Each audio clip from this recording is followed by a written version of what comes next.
Kikijifua nacho cha nikikilia hapa juu. Naam, swadakta. Naam. My fellow Tanzania, my fellow.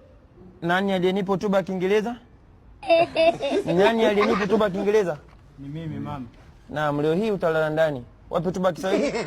Darasa la pili. Darasa la pili. Naam, leo utalala ndani ili uweze kujua kunipa hotuba ya Kiingereza tena next time ni kifo. Naam, Watanzania wenzangu, leo hii naja mbele yenu si kama Samia bali kama Idi Amin mama. Ningependa kuwapa kongole na kuwashukuru kwa kuwa mmenisapoti na kunipa kura zenu 90%. Na ningependa pia kuomba msamaha kwa kuwapea ile tunaita kifungo chini, yani lockdown ile. Ila nina tatizo hapa hivi kwamba tumekuwa na mvurugano, tumekuwa na maandamano ambayo kumbe hajasababishwa na Watanzania wetu bali wa Kenya.